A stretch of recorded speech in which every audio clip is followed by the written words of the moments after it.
Hello friends, welcome again. तो friends, NCERT series में हमने 10 लेसन कंप्लीट कर लिए हैं क्लास 6 हिस्ट्री के। और आज हम लास्ट लेसन हिस्ट्री का अध्याय नंबर 11 इमारती चित्र और किताबें इस लेसन के बारे में पढ़ रहे हैं। मरुदछामी और लौह स्तंभ, ये एक अपाहिज लड़का है और इनका एग्जाम्पल दिया है यहाँ पे। मरुदछामी आज बहुत खुश था। पहिएदार कुर्सी में बिठाकर उसका भाई उसे कुतुब मीनार दिखाता हुआ प्रसिद्ध लौह स्तंभ के सामने ले आया। धूल भरे पथरीले रास्तों में रैंप के सहारे यहाँ तक आना काफ़ी मुश्किल था। अपने इस अनुभव को मरुदछामी कभी नहीं भूल पाएगा। देखो, एक अपाहिज सा लड़का है और इसने कैसे ये यात्रा पूरी की और कैसे स्तंभ को देखा और कुतुब मीनार को कैसे देखा, वो सब इसके लिए एक अनुभव है और उसको ये कभी नहीं भुला पाएगा, क्योंकि इसके लिए आने जाने में बहुत दिक्कत हुई। तो आगे है धातु विज्ञान। प्राचीन भारतीय धातु वैज्ञानिकों ने विश्व धातु विज्ञान के क्षेत्र में प्रमुख योगदान दिया है। पुरातात्विक खुदाई ने ये दर्शाया है कि हड़प्पावासी कुशल शिल्पी थे और उन्हें तांबे के धातु क्रम की जानकारी, धातु शोधन का मतलब धातु को त्रास करके और दूसरी धातु बना लेना, मिक्स करके बना लेना, वो शोधन हो गया। उन्होंने तांबे और टिन को मिलाकर कांसा भी बनाया। कांसा कैसे बनता है, ये क्वेश्चन बहुत बार पेपरों में मिलता है। तांबे और टिन को मिलाकर कांसा बनाया जाता है। तांबा plus tin is equal to कांसा। जहाँ हड़प्पावासी कांस्य युग से जुड़े थे, वहीं उनके उत्तराधिकारी लोह युग से संबंध थे। हड़प्पा कालीन जो हमारी संस्कृति हमने देखी है, जो सभ्यता देखी है, उसके अंदर क्या था, कांस्य युगीन, उसको कांस्य युगीन सभ्यता बोलते हैं। वहीं उनके उत्तराधिकारी जो बाद में उनके बाद जो आए, जैसे वैदिक उत्तर वैदिक काल, पूर्व वैदिक काल, तो उत्तर वैदिक काल के अंदर आकर के लोहे की जानकारी हो गई। भारत अत्यंत विकसित किस्म के लोहे का निर्माण करता था। खोटा लोहा हो गया, जैसे पिटवा लोहा और ढलवा लोहा। तो ये भी 3 टाइप के लोहे हैं, खोटा लोहा, पिटवा लोहा और ढलवा लोहा। उसके बाद है लौह स्तंभ। महरौली दिल्ली के अंदर कुतुब मीनार के परिसर में खड़ा यह लौह स्तंभ भारतीय शिल्पकारों की कुशलता का एक अद्भुत उदाहरण है। क्योंकि भारतीय शिल्पकारों ने इसे बनाया है तो उनकी कुशलता दिखाता है ये। इसकी ऊंचाई 7.2 मीटर और वजन 3 टन से भी ज़्यादा है। इसका निर्माण लगभग 1500 साल पहले हुआ। इनकी ऊंचाई कितनी, 7.2 मीटर और वजन 3 टन से ज़्यादा। ये देखो, ये चित्र के अंदर दिखाया गया है। ये है लौह स्तंभ, ये लोहे का बना हुआ है।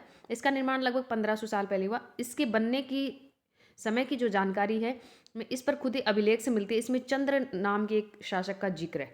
इसमें क्या है, कोई सोचता है चंद्रगुप्त मौर्य होगा, कोई ऐसा कुछ नहीं है। अगर कभी ये क्वेश्चन आ भी जाए पेपर के अंदर कि इसके ऊपर किस राजा का नाम है, तो सिर्फ आपने क्या करना है, चंद्र नाम के किसी राजा का इसके अंदर नाम लिखा। अब ये नहीं पता वो चंद्रगुप्त के बारे में है या किसी और राजा के नाम का जिक्र है। तो इसमें सिर्फ चंद्र लिखा है। नाम के एक शासक का जिक्र है जो संभवतः गुप्त वंश के थे। ये चंद्रगुप्त फर्स्ट भी हो सकता है और चंद्रगुप्त द्वितीय भी हो सकते हैं। आश्चर्य की बात यह है कि इतने वर्षों के बाद भी इसमें जंग नहीं लगा है, क्योंकि जो ये लौह स्तंभ है इसके अंदर जंग नहीं लगा है। और ये क्वेश्चन भी बहुत बार आता है। ईंटों और पत्थरों की इमारतें हमारे शिल्पकारों की कुशलता के नमूने स्तूपों जैसी कुछ इमारतों को देखने में मिलते हैं। स्तूप का क्या अर्थ होता है, टीला। स्तूप का मतलब जैसे ऐसे गोल गोल सा टीला होता है ना, इसको बोलते हैं स्तूप। ऐसे करके जैसे ऐसे बनाया होता है, इसको बोलते हैं स्तूप। ये टीला हो गया एक टाइप से, तो इसको बोलते हैं स्तूप। हालांकि स्तूप विभिन्न आकार के थे, कभी गोल या लंबे तो कभी बड़े या छोटे। उन सब में एक समानता है, परंतु सभी स्तूपों के भीतर एक छोटा सा डिब्बा रखा रहता है। इन डिब्बों में बुद्ध या उनके अनुयायियों के शरीर के अवशेष जैसे दांत, हड्डी या राख या उनके द्वारा प्रयुक्त कोई चीज़ या कोई कीमती पत्थर अथवा सिक्के रखे जा सकते हैं। इसे धातु मंजूषा कहते हैं। जो उसके अंदर एक डिब्बा रखा जाता है, उसके अंदर कोई भी सिक्का वगैरह, जो दांत वगैरह जो भी रखे जाते हैं, उसको मंजूषा कहते हैं। प्रारंभिक जो स्तूप थे वो धातु मंजूषा के ऊपर रखा मिट्टी का टीला होता था। बाद में टीलों को ईंटों से ढक दिया जाता था, जैसे ये ईंटों से ढका हुआ आपको दिखाया गया है। और बाद के काल में उस गुंबदनुमा ढांचे को तराशे हुए पत्थरों से ढक दिया गया। प्राय स्तूपों के चारों ओर परिक्रमा करने के लिए एक वृत्ताकार पथ बना होता है। जैसे ये हमारा स्तूप हो गया, ऐसे करके, जैसे ये स्तूप हो गया। उसके बाद इसके चारों ओर जैसे ये हमें चक्कर लगाना है, तो ये मतलब जैसे हम मंदिर में जाते परिक्रमा करते, तो ऐसे ही चक्कर लगाने के लिए ये जो जगह है इसको हम क्या बोलेंगे, प्रदक्षिणा पथ बोलेंगे। और जैसे ये दीवार बना दी इसके लिए चारों साइड, इसको क्या बोलेंगे, हम रेलिंग बोलेंगे। और इसका एक जो गेट वगैरह होता है, उसको एक वेदिका वगैरह, जो प्रवेश द्वार वगैरह होता है, तो उसको रेलिंग से घेर दिया जाता है, तो उसको वेदिका कहते हैं। और वेदिका के अंदर जो प्रवेश द्वार जो बना होता है, उसको हम क्या बोलते हैं, तोरण बोलते हैं। जैसे निकलने का रास्ता बनाया होता है, उसको तोरण बोलते हैं। प्राय स्तूपों के चारों ओर परिक्रमा करने के लिए एक वृत्ताकार पथ बना होता है, जिसे प्रदक्षिणा पथ कहते हैं। इस रास्ते को रेलिंग से घेर दिया जाता है, जिसे वेदिका कहते हैं। और वेदिका में प्रवेश द्वार बने होते हैं। रेलिंग या तोरण प्राय मूर्ति कला की सुंदर कलाकृतियों से सजे होते हैं। मानचित्र 7 में अमरावती ढूंढो। यहाँ कभी एक भव्य स्तूप हुआ करता था। लगभग 2000 साल पहले इस स्तूप को सजाने के लिए शिलाओं पर चित्र उकेरे गए। ये देखो सांची का महान स्तूप मध्य प्रदेश के अंदर है, बहुत अच्छा है ये। इस तरह के स्तूपों का निर्माण कई सौ सालों तक चलता रहा। इस स्तूप में भव्य स्तूप हुआ करता था। लगभग 2000 साल पहले इस स्तूप को सजाने के लिए शिलाओं पर चित्र उकेरे गए। कई बार पहाड़ियों को काटकर बनावटी गुफाएं बनाई जाती थी। जैसे पहाड़ियों को काट करके उसके अंदर गुफा बना दी। इस तरह की कई गुफाओं को मूर्ति और चित्रों द्वारा सजाया जाता था। इस काल में कुछ आरंभिक हिंदू मंदिरों का भी निर्माण हुआ, गुप्त वंश के अंदर हुआ था। इन मंदिरों में विष्णु, शिव और दुर्गा जैसे देवी देवताओं की पूजा होती थी। मंदिरों का सबसे महत्वपूर्ण भाग क्या होता है? गर्भगृह। गर्भगृह किसको बोलते हैं? जब हम मंदिर में जाते हैं, किसी भी मंदिर में जाते हैं, तो उसमें जो मेन देवी या देवता की मूर्ति रखी होती है उसको बोलते हैं गर्भगृह, जहाँ मुख्य देवी होती है। तो इसी स्थान पर पुरोहित धार्मिक अनुष्ठान करते थे और भक्त पूजा करते थे। अक्सर गर्भगृह को एक पवित्र स्थान के रूप में दिखाने के लिए भीतर गांव जैसे मंदिरों में उसके ऊपर काफ़ी ऊंचाई तक निर्माण किया जाता था, जिसे शिखर कहते हैं। शिखर आपने देखा होगा, मंदिर को जो भीतर गांव वाले जो गर्भगृह होता है उसको थोड़ा सा और ज़्यादा अच्छा दिखाने के लिए, ताकि पता चले कि यहाँ किसी देवता की मूर्ति रखी है। तो हमें ये दूर से पता चल जाता है मंदिर को देख के, हाँ ये मंदिर है और किस देवता का मंदिर है, तो वो हमें दूर से पता चल जाता है। तो उसका एक लंबा ऊंची सी चोटी बना देते हैं, उसको शिखर बोलते हैं। शिखर निर्माण के कठिन कार्य के लिए सावधानी से योजना बनानी पड़ती, क्योंकि इतना ऊंचा चढ़ के बनाना बहुत मुश्किल है। अधिकतर मंदिरों में मंडप नाम की एक जगह होती है, जिस ये एक सभागार होते हैं, जहाँ लोग बैठ करके सभा वगैरह करते हैं या इकट्ठा होकर भजन कीर्तन करते हैं, तो उसको बोलते हैं मंडप। चित्र 7 के अंदर क्या है? महाबलीपुरम। ये देखो उत्तर प्रदेश के भीतर गांव का एक आरंभिक मंदिर है। ये देखो ये ऐसे तरीके से बनाया गया है। ये 1500 साल पहले बनाया गया है। और महाबलीपुरम के ये एकाश्रम मंदिर का निर्माण, एक एकाश्रम का मतलब एक ही पत्थर को काट करके बनाया गया है, ये साइड में लिखा है। और महाबलीपुरम के एकाश्रम मंदिर है। और उसके बाद में जैसे ये है, इधर देखो ये बनाया, ये चट्टान को तराश करके बनाया गई है। ईंट से जो इमारतें बनाई, ये एहोल का दुर्गा मंदिर है। महाबलीपुरम और एहोल को ढूंढो। इन शहरों में पत्थरों के बने कुछ उत्कृष्ट मंदिर हैं। इनमें से कुछ यहाँ दिखाए गए हैं। स्तूप और मंदिर किस तरह बनाए जाते थे? स्तूपों तथा मंदिरों को बनाने की प्रक्रिया में कई अवस्थाएं आती थी। इनके लिए काफ़ी धन खर्च होता था, इसलिए आमतौर पर राजा या रानी इन्हें बनवाने का निश्चय करते थे। तो आपने सुना भी होगा, ये मंदिर उस राजा ने बनवाया, ये मंदिर उस राजा ने बनवाया। पहला काम अच्छे किस्म के पत्थर ढूंढकर शिलाखंडों को खोदकर निकालना होता था। फिर मंदिर या स्तूप के लिए सोच विचार कर तय किए गए स्थान पर शिलाखंडों को पहुंचाना होता और पत्थरों को काट छाट कर तराशने के बाद खंभों, दीवारों की चौखटों, फर्शों और छतों का आकार दिया जाता। इन सब के तैयार हो जाने पर सही जगहों पर उन्हें लगाना काफ़ी मुश्किल काम था। उड़ीसा का जैन मठ। ये देखो एक पहाड़ी को खोदकर इस 2 मंजिला इमारत को बनाया गया है। और कमरों के प्रवेश द्वारों को देखो, ध्यान से आप देखो कैसे बनाए गए हैं। और यहाँ पे कई गुफाओं में क्या क्या अंतर है। राष्ट्रीय संग्रहालय नई दिल्ली में एक मूर्ति का चित्र, ये सब है। ये देखो इधर मूर्ति। इस तरह के शानदार ढांचों का निर्माण करने वाले शिल्पकारों को सारा धन खर्च है वो संभवतः राजा रानी देते थे। इसके अतिरिक्त इन स्तूपों या मंदिरों में आने वाले भक्त जो उपहार अपने साथ लाते थे, इसमें इमारत की सजावट की जाती थी। और हाथी दांत का काम करने वाले श्रमिकों के संघ ने सांची के एक अलंकृत प्रवेश द्वार को बनाने का खर्च दिया था। प्रवेश द्वार जैसे आपने पीछे भी पढ़ा है, तोरण जैसे प्रदक्षिणा पथ हो गया, चक्कर लगाने वाला परिक्रमा पथ, उसके बाद उसके चारों ओर जो घेरे के लिए जो दीवार बनाई जाती है उसको रेलिंग, और प्रवेश द्वार को बोलते हैं तोरण। और जहाँ मंदिर में मूर्ति रखी जाती है उसको बोलते हैं गर्भगृह। इसकी सजावट के लिए पैसे देने वाले में व्यापारी लोग देते थे, कृषक देते थे, माला बनाने वाले, इत्र बनाने वाले, लोहार, सुनार, ये सब लोग देते थे, जिनके नाम खंभों, रेलिंग और दीवारों पे खुदे। फिर हम क्या करते हैं, उन्हीं लोगों का नाम जैसे खुदवा देते। कोई उद्घाटन करता है उसका खुदवा दिया, या किसी ने दान दे दिया तो हम बोलते हैं ना उस फला फला आदमी ने बनवाया इसको। इसलिए जब तुम इन स्थानों को देखने जाओगे तो याद रखना कि कितने सारे लोगों ने इन्हें बनाने और सजाने में अपना योगदान दिया। आगे है मानचित्र 7 में अजंता को ढूंढो। और अजंता वह जगह है जहाँ पे पहाड़ों में सैकड़ों साल के दौरान कई गुफाएं खोदी गई और इनमें से ज़्यादातर बौद्ध भिक्षुओं के लिए बनाए गए विहार थे। विहार क्या है? पूजा स्थल एक प्रकार से।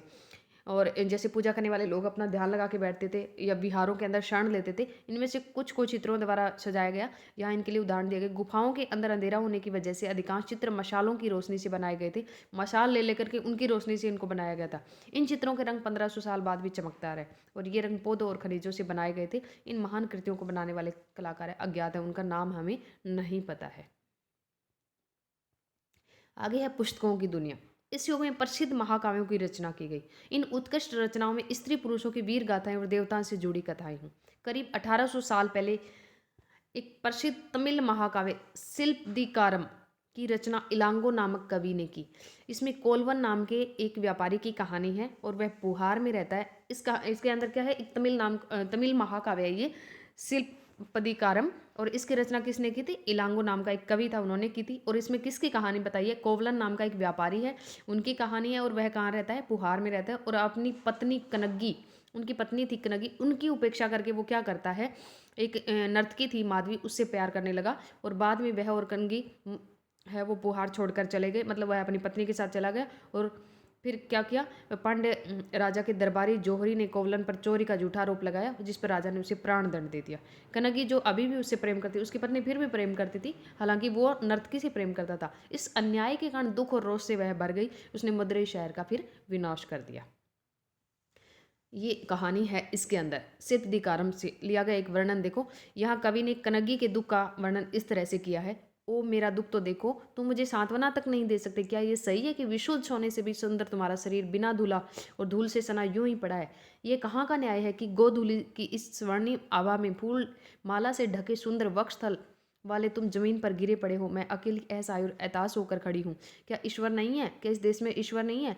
क्या उस स्थान पर ईश्वर रह सकते हैं जहाँ के राजा की तलवार निर्दोष नवांगतु के प्राण ले लेती है? क्या ईश्वर नहीं है? ईश्वर नहीं है। मतलब वो राजा को दोष दे रही है अपने पति के लिए, क्योंकि अपने पति से वो तो बहुत प्यार करती थी, हालांकि वो नर्तकी से प्रेम करते थे, लेकिन फिर भी वो इस चीज़ के अंदर अपना दुख प्रकट कर रही है। एक और तमिल महाकाव्य दूसरा कौन सा है? मणि मेखलई। और ये किसने लिखा था? सतनार ने लिखा था। ये 1400 साल पहले लिखा था। ये भी क्या है? कोवलन नाम का वही व्यापारी जो उस शिल्पादिकारम के अंदर था, वो और वो नर्तकी जो माधवी थी, उसी की बेटी। मतलब उसमें माधवी खुद और इसमें माधवी की बेटी की कहानी। ये रचनाएं कई सदियों पहले खो गई। उनकी पांडुलिपि है वो दोबारा लगभग 100 साल पहले मिली। और अन्य लेखक जैसे कालिदास है, वो भी संस्कृत में लिखते थे।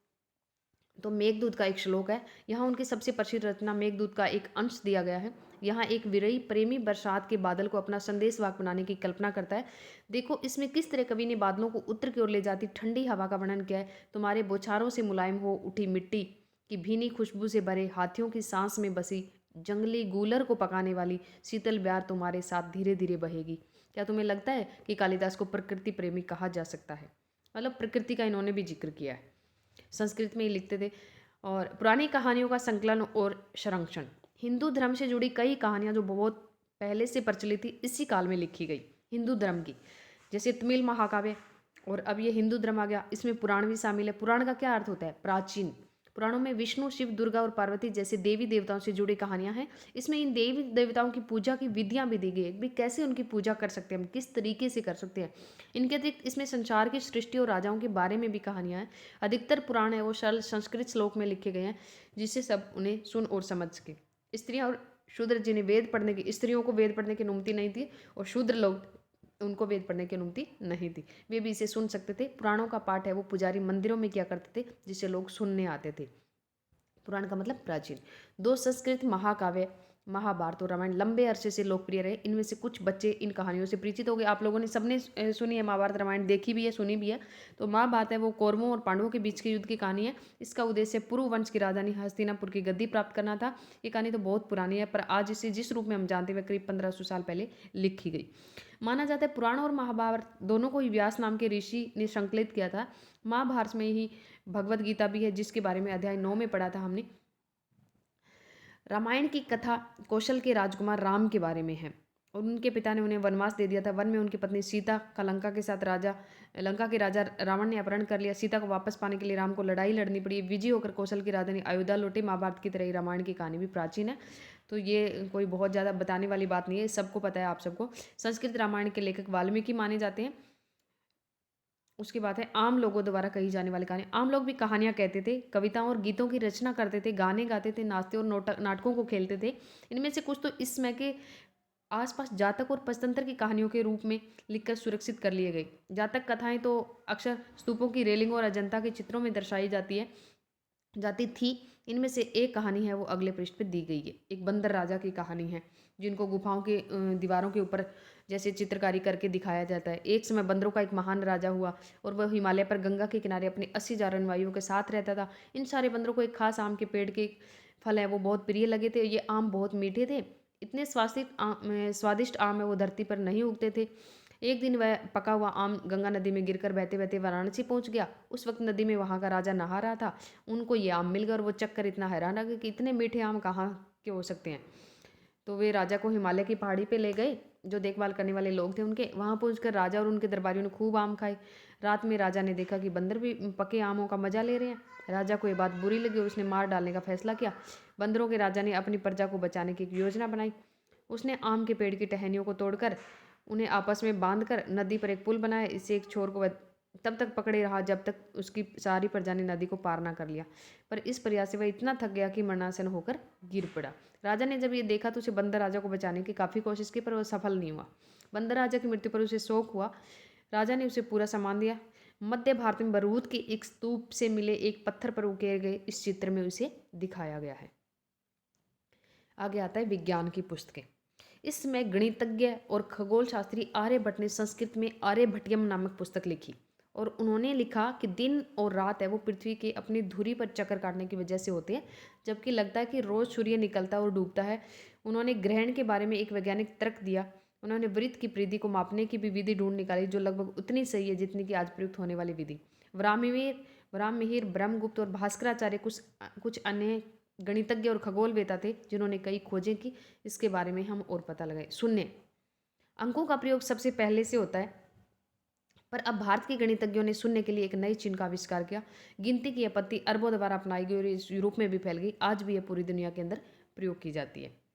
आगे आयुर्वेद।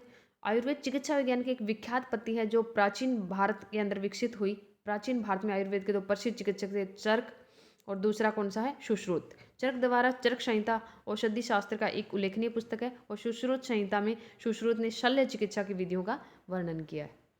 आगे आता है अन्यत्र। अन्यत्र में कागज की कहानी है। कागज कहाँ से आया, किसने बनाया, ये है। कागज आज हमारे रोजमर्रा की जिंदगी का हिस्सा बन गया है। जो किताबें हम पढ़ते हैं वो कागज पे छपी होती है। उसी तरह लिखने के लिए भी कागज का प्रयोग करते हैं हम। कागज का आविष्कार करीब 1900 साल पहले काई लून नामक के व्यक्ति ने किया था। किसने किया था, काई लून नाम के व्यक्ति ने। और वो व्यक्ति कहाँ था, चीन के अंदर। उसने पौधों के रेशों, कपड़ों, रस्सियों और पेड़ों की छालों को पीट पीट कर लुगदी बनाकर उसे पानी में भिगो दिया और उस लुगदी को दबाकर ही उसका पानी निचोड़ा और सुखाकर कागज बनाया। आज भी हाथ से कागज बनाने के लिए इस विधि को अपनाया जाता है। तो कागज बनाने की तकनीक को सदियों तक गुप्त रखा क्योंकि उनको ये लगा था अगर लोगों को हम बता देंगे तो हमारा जो व्यापार है वो ढीला पड़ जाएगा। लेकिन वो धीरे धीरे सब पहुंच गया लोगों तक। 1400 साल पहले यह कोरिया तक पहुंची।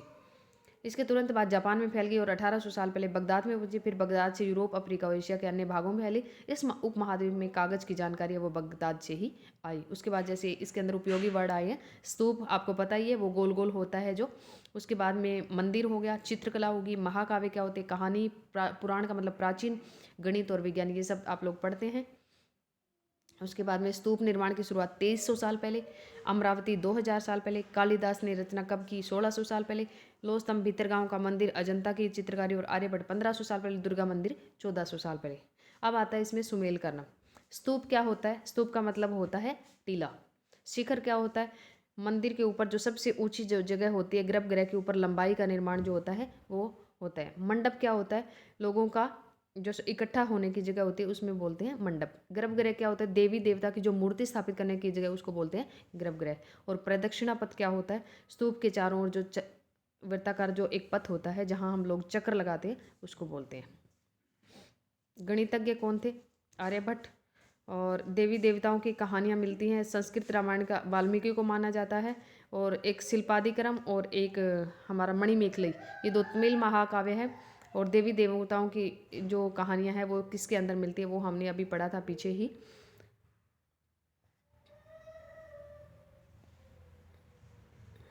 पंचतंत्र वगैरह है उनके अंदर। तो ये हमारा लेसन कंप्लीट हो गया है।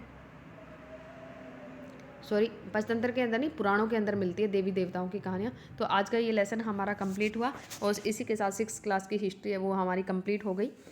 और नेक्स्ट हम स्टार्ट करेंगे हिस्ट्री क्लास 7 की। पहले हम सारी हिस्ट्री कंप्लीट करेंगे 6 to लेके 12 तक। उसके बाद में हम ज्योग्राफी करेंगे।